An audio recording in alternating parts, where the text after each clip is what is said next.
ताराचंद बोगरा का व्यक्तित्व तो बहुत ऊंचा है। राजनीति में कंपटीशन चलता रहता है और व्यक्ति को कंपटीशन राजनीति में जो आता है वो साधु बन के आता नहीं, उसको करना चाहिए। राजनीति एक दुधारी तलवार है। एसपी साहब को लेके विवाद हुआ तो मैंने कोई गलत नहीं किया। कहीं भी एसपी IAS IPS लगते हैं वो माननीय मुख्यमंत्री जी का अपना विषय होता है। इसमें सोची समझी चाल तो रही है कि गलत व्यक्ति को कभी पकड़ा नहीं जाए। और देश के अंदर जहाँ जहाँ भी गठबंधन हुए हैं वहाँ कांग्रेस हमेशा नुकसान में रही है। लोकसभा भी हार का कारण तो जो देश भर में चल रहा है EVM मशीन का जो घोटाला चल रहा है, अब जाके लोगों को धरातल का पता चल रहा है कि मोदी जैसा लोगों को धोखा देने वाला इस देश और दुनिया में कोई व्यक्ति नहीं है। CBC की टीम पहुंच चुकी है। आज वागड़ के आन बान शान कहे जाने वाले और वागड़ के अशोक गहलोत कहे जाने वाले ताराचंद पूर्व सांसद ताराचंद बोगरा से खास बातचीत करने के लिए आज ताराचंद जी से कुछ तीखे सवाल पूछे जाएंगे। तो पंचायती राज जो चुनाव हैं उसको लेकर भी चर्चा की जाएगी। तो उनसे हम जानेंगे कि आखिर क्या पंचायती राज मुद्दे को लेकर इस बार कांग्रेस मैदान में उतर रही है। तो कहीं ना कहीं जो काकरी डूंगरी वाला माहौल हुआ उसको लेकर भी सवाल किए जाएंगे। तो चलिए हम जानते हैं। जी ताराचंद जी, आपने जो इन 3 बार तो आप सांसद रहे, एक बार विधायक रहे, आपने इन जिले में डूंगरू बांसवाड़ा में क्या बड़े काम किए, प्रमुख काम? जैसा आप जानते हैं कांग्रेस की आला कमान की मेहरबानी और ख़ास करके राजस्थान की यशस्वी लोकप्रिय गरीबों के मुझे अशोक जी गहलोत के आशीर्वाद से हम लगातार 3 बार सांसद के रूप में और 1 बार आसपुर के विधायक के रूप में और ज़िले में 1 बार जिला प्रमुख के रूप में यहाँ की जनता का सेवा करने का अवसर प्राप्त हुआ। और उसमें हमारा प्रयास रहा कि इस वागड़ अंचल का चहुमुखी विकास जो केंद्र और राज्य सरकार की योजना के माध्यम से किया जाए। और उसमें आपने देखा होगा जब मैं राजनीति में प्रवेश किया तब इस जिले में न सड़कों का इतना जाल था, न आपके यहाँ पर किसी किस्म के स्कूलों का इतना जाल बिछा हुआ था। और चिकित्सा के क्षेत्र में और विद्युत के क्षेत्र में ये जिला बहुत ही पिछड़ा था।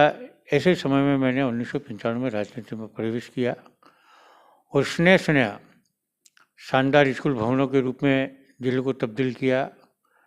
आपके गांवों में विद्युत की जो हालत बहुत गंभीर थी, धीरे धीरे इतने वर्षों में जाकर के आज संपूर्ण जिला विद्युतीकरण के क्षेत्र में अग्रणी हो गया।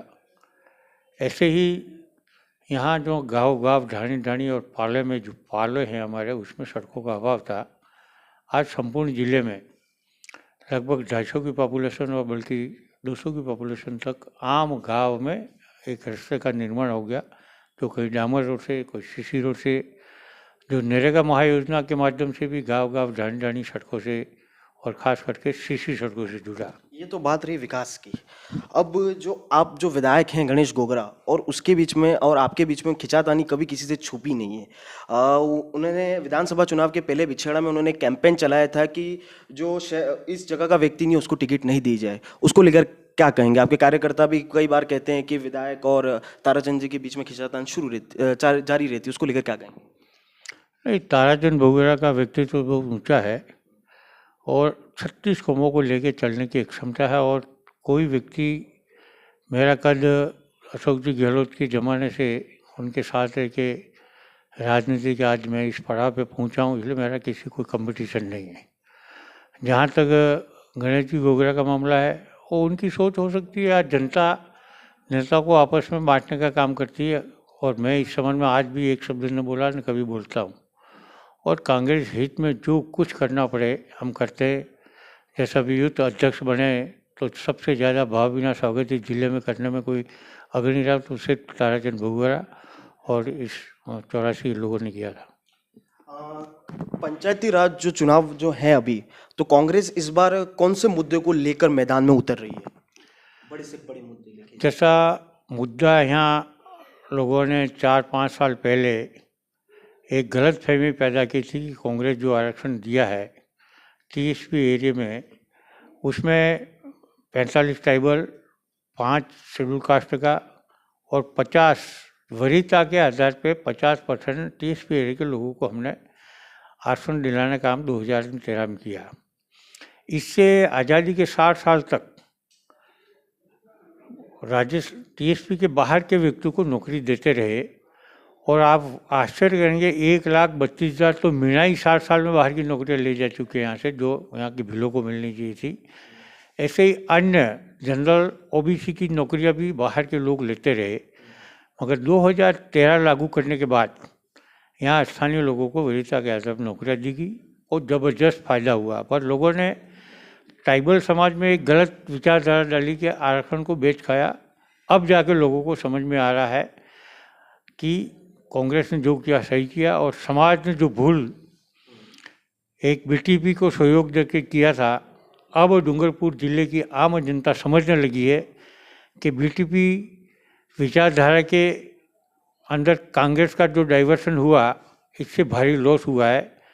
तो जहाँ तक अभी आपने गर्मी में देखा होगा, नरेगा के काम रिकॉर्ड तोड़ लेबर 4.25 लाख लोग इस जिले में लगे, वो हमारी कड़ी मेहनत थी। और प्रशासन और माननीय मुख्यमंत्री जी के आशीर्वाद से 4.25 लाख लोग महाकोरोना के समय में जो रोजगार मिला, उससे काफ़ी प्रभावित है पूरा जिला। और इसमें मैंने पूरे ज़िले में व्यापक दौरा किया, लेबर लगाने के लिए ऊपर से बात करके तमाम नेताओं ने किया, उसका भारी असर है। और अब की बार आपके जिला परिषद चुनाव जो होंगे, उसमें जिला परिषद कांग्रेस की बन रही और पंचायत समिति सारी कांग्रेस की बन रही। ये हमारे लिए अशोक जी गहलोत की नीतियाँ बहुत कारगर सिद्ध हो रही। कहीं ना कहीं जो कांग्रेस के आपके कार्यकर्ता हैं, उनका कहना है कि भगोरा जी ने जिसको भी आगे बढ़ाया, उसी ने उनके पैर काटे। ये राजनीति का असूल है। प्रोग्रेसिव विचारधारा के लोग जब तक वो मेरा स्थान ग्रहण करना चाहते हैं तो वो मेरे को गिराएंगे नहीं, पर वो पहुंच नहीं पाते, पर उसके लिए उनको काबिलियत चाहिए। तो कहीं ना कहीं आप भी मानते हो कि मतलब उन्होंने ही आपके पैर काटे? पैर काटने का सवाल नहीं, राजनीति में कंपटीशन चलता रहता है और व्यक्ति को कंपटीशन राजनीति में जो आता है वो साधु बन के आता नहीं, उसको करना चाहिए। मगर जहाँ तक विकास के मामले में ताराचंद भगोरा इस जिले में चाहे मेडिकल कॉलेज खुलवाने का काम किया हो, रेल परियोजना को लाने का काम को, 4 लाइन लेने का काम किया हो, पुलों का निर्माण हो, यानी बड़े बड़े सौगातें इस जिले को दिलाने में अहम भूमिका हमने निभाई है। और कांग्रेस के राज में माननीय गहलोत साहब के बलबूते पे और आने वाले समय में भी पंचायती राज हम जीतेंगे।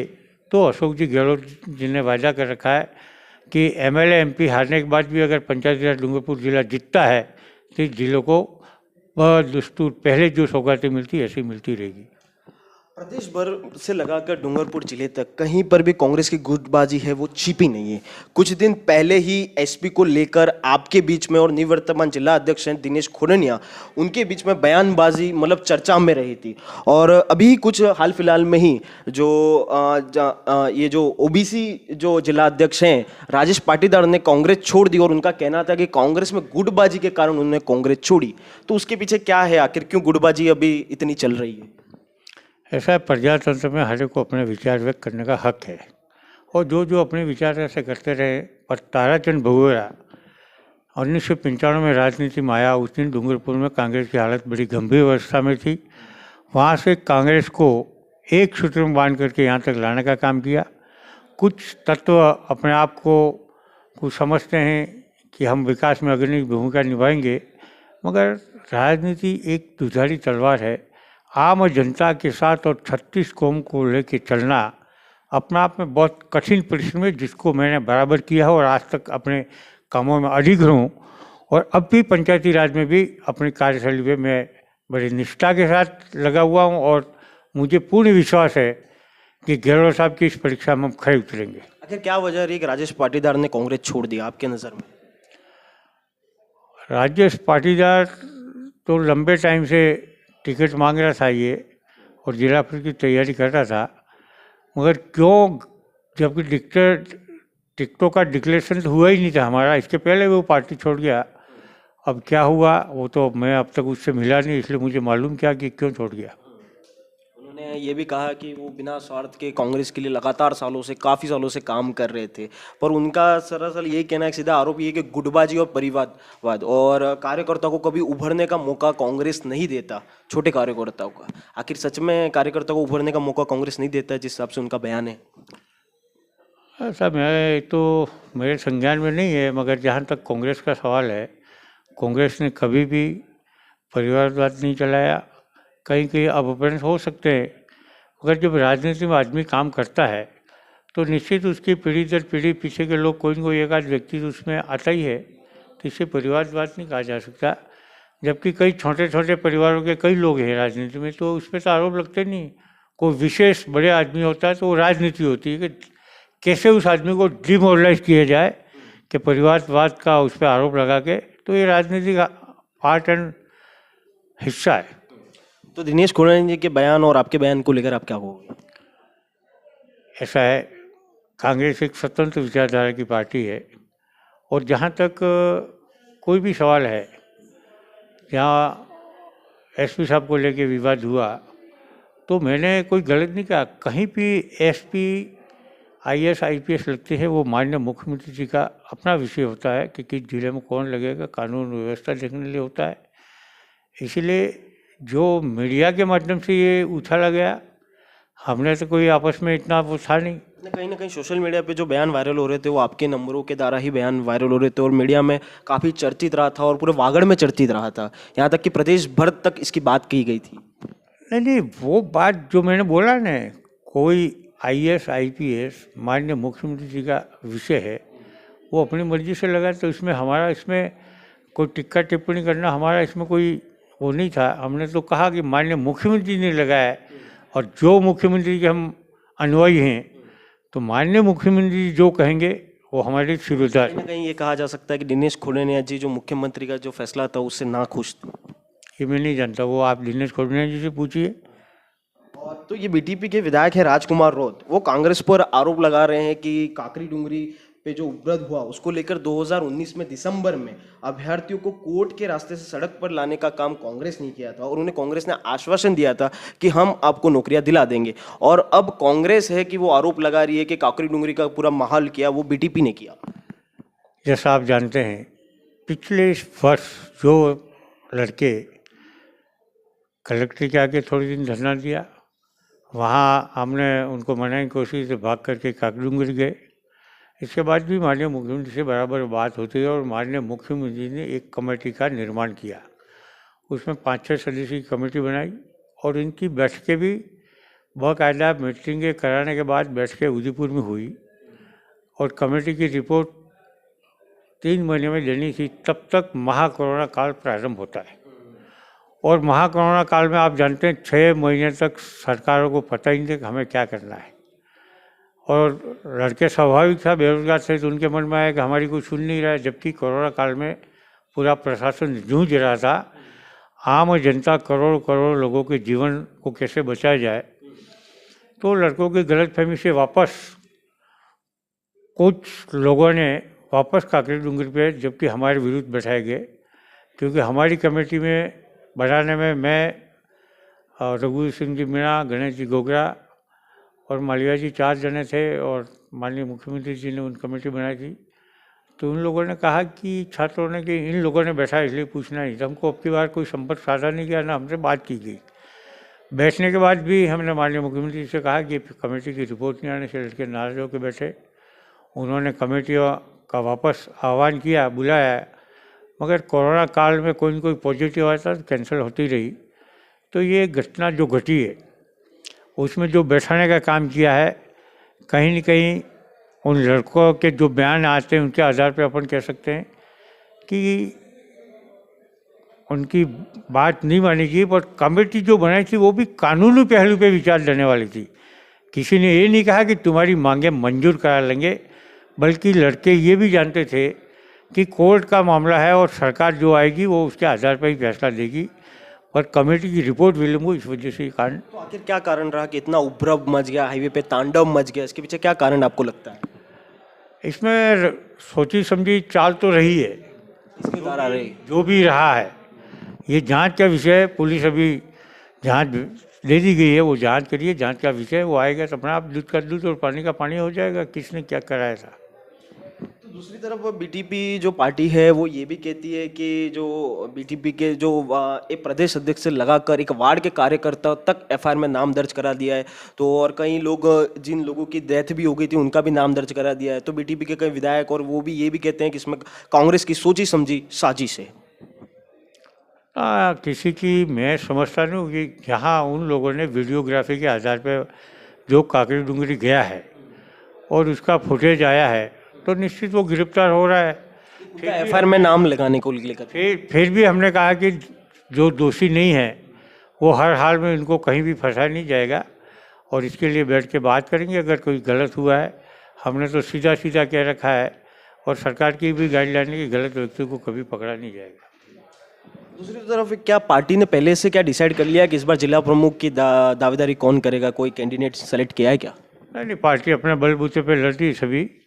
अब जैसे ही जीतेंगे इसके बाद तैयारी की जाएगी कौन जिला प्रमुख बनेगा। जैसा कि जब कांग्रेस जब मझदार में फंसी हुई थी तो बीटीपी के दोनों विधायक ने समर्थन दिया था। और तो क्या आने वाले समय चुनाव में देखा जा सकता है कि बीटीपी और कांग्रेस साथ में चुनाव लड़े, गठबंधन डूंगरपुर से ही दिखे? मैं कभी गठबंधन के पक्ष में न रहा हूँ, पहले रहा हूँ, न आज रहा हूँ। और देश के अंदर जहाँ जहाँ भी गठबंधन हुए हैं वहाँ कांग्रेस हमेशा नुकसान में रही है।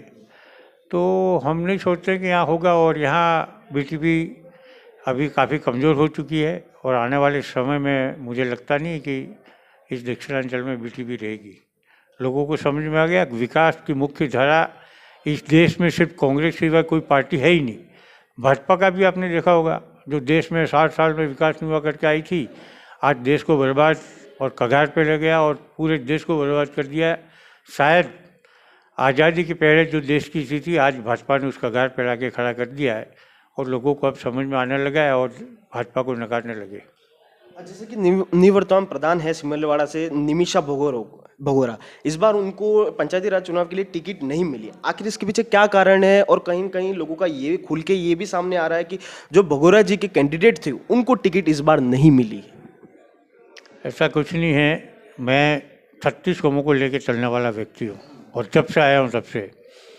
और जहाँ तक निमिषा जी मेरी भतीजा बहू है और उसको पिछली बार हमने यहाँ प्रधान बनाया था। अब की बार सिमलौड़ा जिला परिषद लड़ना चाहती, वो जनरल वार्ड है और जो मेरे सिद्धांत के खिलाफ था उन्होंने यहाँ से टिकट मांगी तो हमने इसको यहाँ टिकट नहीं दी। और कारण था से कहीं से भी मांगते तो मिल जाती और वो सिमलौड़ा तो मैं जनरल के विरुद्ध जा नहीं सकता। जैसे प्रदेश के मुख्यमंत्री अशोक गहलोत, तो वैसे ही वागड़ के लोग कहते हैं कि जैसे मुख्यमंत्री अशोक गहलोत हैं तो वैसे ही वागड़ के ताराचंद भगोरा है, ऐसा लोगों का कहना है और हमें भी महसूस हुआ। आखिर उसके पीछे आप क्या सोचते हैं? आखिर क्यों ऐसा लोग कहते हैं? ऐसा लोग कहते हैं वो उनकी मानता है, वरना ताराचंद भगोरा 24 में से 18 घंटे जनता की सेवा में निःशुल्क सेवा करने में हम लगातार लगे रहते। जनता ने अभी हरा दिया, इसके बाद भी 4.25 लाख लेबर जिले में राष्ट्रीय रोजगार गारंटी में लगे। इसका सबूत है कि मैं अविरल बिना सोए अविरल काम करता रहा और पूरे ज़िले में भ्रमण करके आम लोगों को रोजगार दिया, जिससे कि आम जनता को 4.25 लाख लोगों को नरेगा में फायदा हुआ ही, पर व्यापारी वर्ग को भी इसका लाभ मिला और इस महासंकट में लोगों को उबरने का अवसर मिला। तो लोग कहने लगे कि भगोरा जी को हराने के बाद भी ये बड़ी कड़ी मेहनत करते हैं। और हम जानते हैं कि जनता ने हमको 26 साल से जन सेवा के कार्य में बराबर सहयोग दिया। अगर एक बार उन्होंने मुझे सहयोग दिया तो मुझे इसका कोई ग्लानि नहीं है, क्योंकि राजनीति मेरा पैसा नहीं है। राजनीति मेरा लोगों के प्रति जागरूकता पैदा करनी है और लोगों को जो विकास की योजना से जुड़ना है। लोकसभा में आपके हार के पीछे कारण क्या लगता है आपको? लोकसभा भी हार का कारण तो जो देश भर में चल रहा है ईवीएम मशीन का जो घोटाला चल रहा है उसको हम सही मानते हैं, जैसा टीवी में भी आया था। और कुछ एक मोदी लहर भी लोग कहते हैं दूसरी भाषा में। तो लोगों ने देखा, एक सपने दिखाए कि 60 साल तक कांग्रेस ने विकास नहीं किया, हम करेंगे। अब जाके लोगों को धरातल का पता चल रहा है कि मोदी जैसा लोगों को धोखा देने वाला इस देश और दुनिया में कोई व्यक्ति नहीं है। जैसा कि आपने देखा, ये थे जो पूर्व सांसद रह चुके हैं ताराचंद भगोरा। इन्होंने, जब इनसे हमने सवाल पूछे तो इन्होंने अपना पक्ष रखा और उन्होंने बताया कि आखिर काकरी डूंगरी माहौल पर भी ये खुलकर बोले, तो वहीं दूसरी तरफ लोकसभा में हार मिलने का कारण भी उन्होंने बताया। और दूसरी तरफ बीटीपी जो इन पर आरोप लगा रही है, जो कांग्रेस पर, उस पर भी उन्होंने स्पष्टीकरण दिया। तो ये थे हम सीबीसी न्यूज़ के लिए डूंगरपुर से जुगल कलाल और मेरे सहयोगी शाहिद खान के साथ। सीबीसी न्यूज राजस्थान की यह खबर आपको कैसी लगी, नीचे कमेंट करके जरूर बताएं। अगर आप YouTube पर देख रहे हैं तो सीबीसी न्यूज का चैनल सब्सक्राइब करिए, पास में दिख रहे बेल आइकन को भी दबाइए, ताकि जब भी हम आपके लिए कोई खबर, कोई जानकारी लेकर आए तो सबसे पहले आपके पास नोटिफिकेशन पहुंचे। अगर आप फेसबुक पर देख रहे हैं तो सीबीसी न्यूज का पेज लाइक करिए। अगर आप इंस्टाग्राम पर देख रहे हैं तो आप हमें फॉलो कर सकते हैं।